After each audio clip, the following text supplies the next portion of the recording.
Welcome to a short Yin Yoga class for relaxation. In Yin Yoga, we hold stretches for anywhere between 1 and 10 minutes. In this class, we will be holding our poses for 3 minutes. Let's get started. We'll start by lying down on your yoga bolster or pillow. So bring your bolster to your low back and then start to lie down on top of this.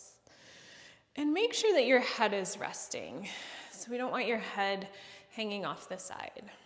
And then from here, it might feel good to take the soles of the feet together, the knees open wide. This is Supta Baddha Konasana, reclined bound angle. And if that's not good, maybe feet flat on the floor. And then let the knees touch in the middle. So see what works best for you and find that position. And then we'll take 3 minutes here, Supta Baddha Konasana. And so we'll start by trying to release tension in the belly. So as you're lying here, notice the abdominal muscles. And can you let your belly become soft? Good, and then starting to bring your attention to the low back. Are there places where the low back feels as though it's hanging on? And if so, can you send an intention to that area? Maybe even inhale, think let, exhale, go. Just finding softness here. And then if it's not possible to relax a muscle or a muscle group, not beating yourself up about it. Allowing yourself to be just as you are. And then bringing your attention to your inner thighs. So that's really where a lot of the stretch is happening here. Those adductor muscles. These are the muscles that help you squeeze the legs together. They also draw the legs across the body. And in some cases, you also feel them during forward folds, similar to how you might feel your hamstrings. So just sending your energy to those inner thighs, allowing them to soften.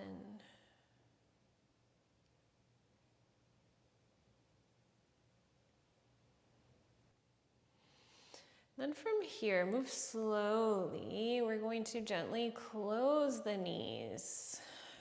Put the feet back on the floor. If your eyes were closed, blinking them a few times, and then maybe taking the knees from side to side slightly, little windshield wiper. And then we'll be coming up to a seat. So rise up in whatever way is comfortable for you.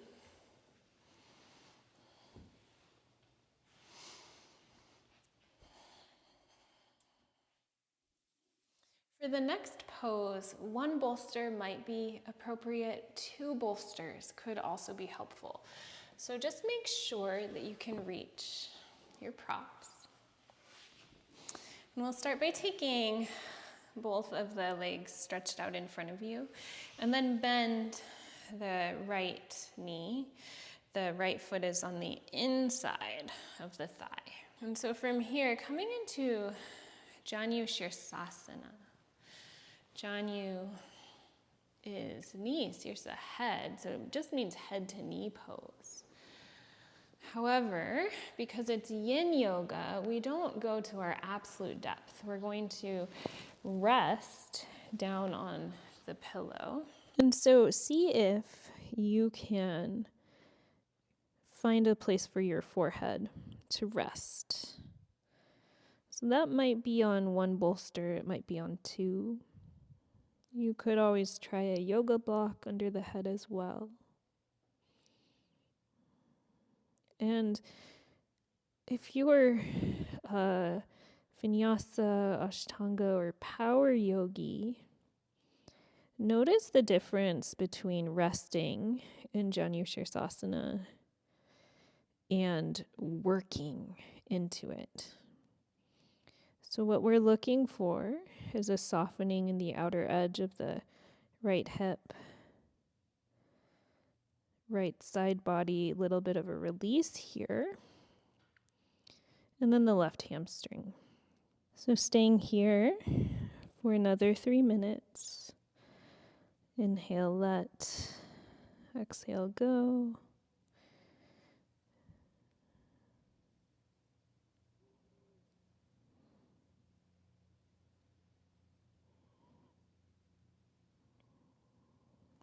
Do you feel your low back on the right side?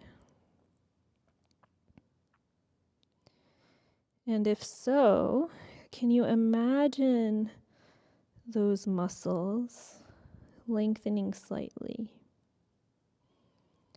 They're lengthening gently. You're not tugging aggressively here. But allow them to lengthen and also release. And maybe notice any areas where your body is feeling uncomfortable.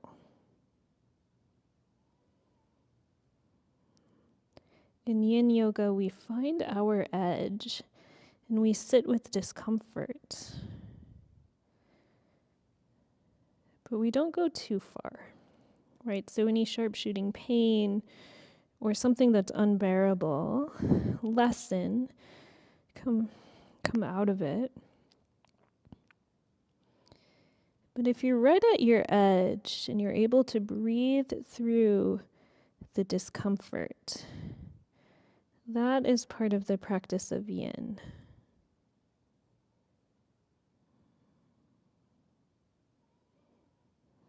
Maybe you're noticing your left hamstring.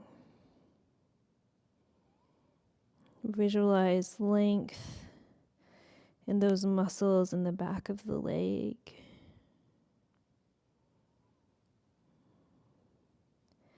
Maybe you're starting to soften deeper down into the stretch. Maybe if you have 2 bolsters, you remove one.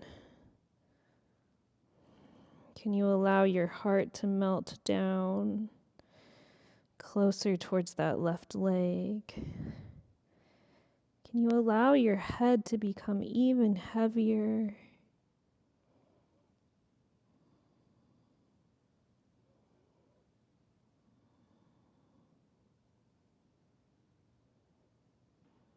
And then from here, we're going to slowly transition out. So gently bringing your body back up. Moving now to Dragonfly. So we'll take the left leg and unbend it, but then open it up towards the side. So I'll face the front here. And the angle of your legs doesn't really matter. So you can bring them a little closer together. You can start to bring them a little farther apart. Find what works for you. Everyone is different, right? And that's a beautiful thing. And then bringing a bolster to come forward on, unless you're very bendy. Maybe 2 bolsters. There's nothing wrong with 2 bolsters. And we'll gently start to melt forward. You can turn your head to one side or the other side, or simply allow your forehead to just melt down into the pillow so long as you can breathe. You can soften your feet here so you don't have to keep them like actively flexed. But we do want the toes and knees to go approximately in the same line, so just notice. And then from here, can you soften your belly?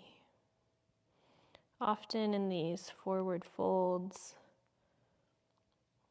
we tighten our abdominal muscles to either help pull us deeper or protect us from going deeper. And so sometimes we have an automatic response to bring muscles online that may or may not be needed. So relaxing the abdominals, allowing the chest to melt down deeper into the bolsters. Noticing stretching sensation in the inner thighs. So again, same area of the body we were looking at with Supta Baddha Konasana. Then maybe a sense of stretching in the hamstring as well. With every exhale, allowing your body to relax a little bit more, soften a little more deeply.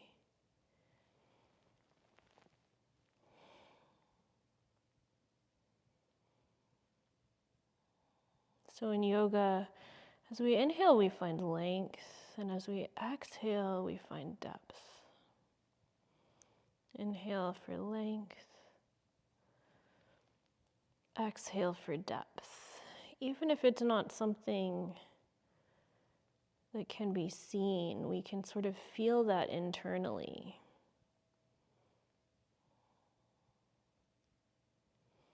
Do you feel your low back? And if so, what do you notice? And there's no need to judge, place a value on how you feel what you notice. Simply cultivating awareness here.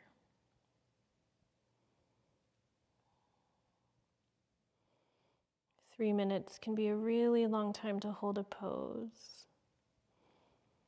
But again, these passive stretches held for long periods of time really help to increase range of motion. And it's also an interesting experiment, interesting challenge in other ways as well, to ask ourselves to stay still.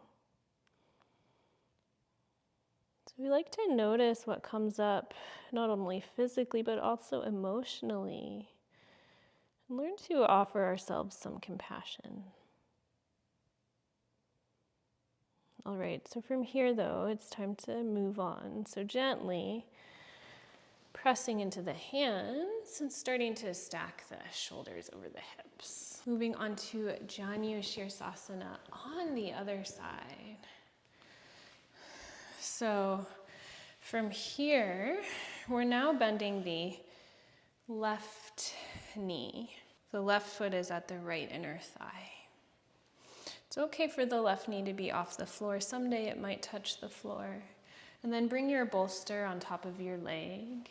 Unless you can drape your chest all the way down onto the thigh, that's fine too. And then start to soften forward. Really rounding the back here. Allowing the forehead to rest down on some surface, whether that's the bolster, a yoga block, or your leg.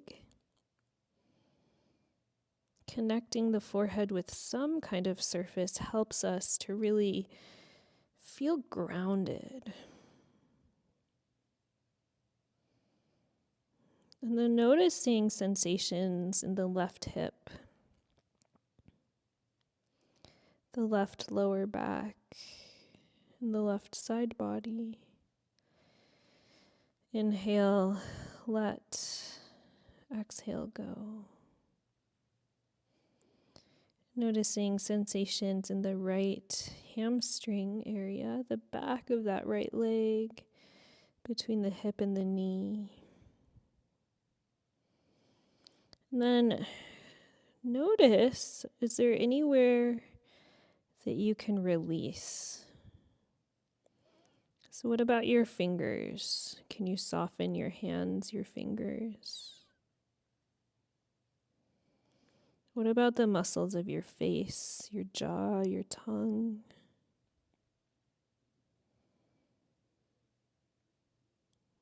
Maybe your low back, your belly, And as the muscles soften on each exhale, you'll start to experience this sense of sinking deeper into the pose. I think inhale, let, exhale, go. It's a little mantra to encourage myself to release more here. So in a sense, Yin Yoga is a practice of surrender. We surrender into the deep stretch.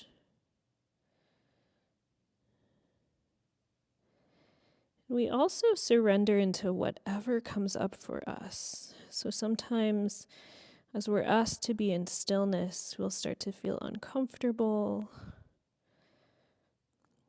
sometimes a little agitated, like, oh no, I have to do XYZ, right? Those to-do lists. And we ask ourselves not to delete those feelings, but to surrender to them and accept them. And in this way, we cultivate self-compassion. Gently take the palms face down and start to press into the earth, lifting the head up, shoulders stack over wrists. From here, we'll take the bolster underneath the knees and begin to lie back, setting up for our final resting pose, Savasana. Allow the palms to face up. The eyes can gently close if that feels good.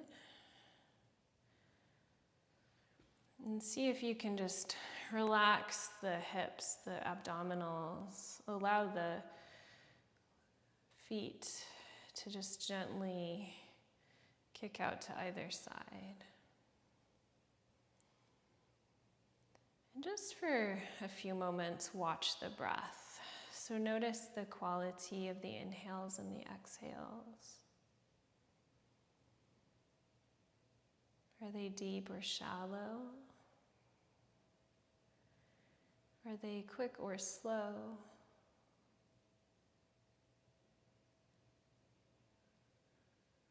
Are there places where the breath is labored or intense or difficult? Or is the breath easy? And then without forcing, just allow the air to come into the belly as you inhale. And just let the belly relax as you exhale. So you gently work on the inhale, bringing the air into the belly. And the exhale is simply relaxing the diaphragm muscle, intercostal muscles.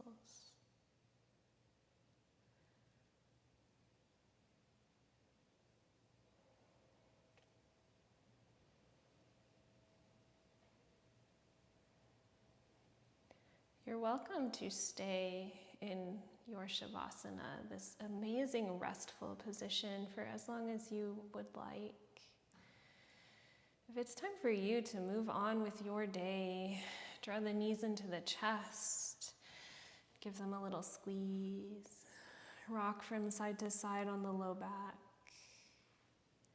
And then make your way up to a comfortable seated position, whatever that looks like for you in this moment. From here, taking a long breath in and a slow breath out. Thank you so much for joining me for this quick Yin Yoga class for relaxation. I hope that you feel amazing. I hope that your hips, your low back, your hamstrings, and your inner thighs are feeling loose and long and comfortable. I have more Yin Yoga and other yoga and fitness classes on my channel. I will link to some of those in the description below. Don't forget to also check out the resource section if you are someone who is curious about the science behind stretching. Thank you so much for being here, and I can't wait to see you next time.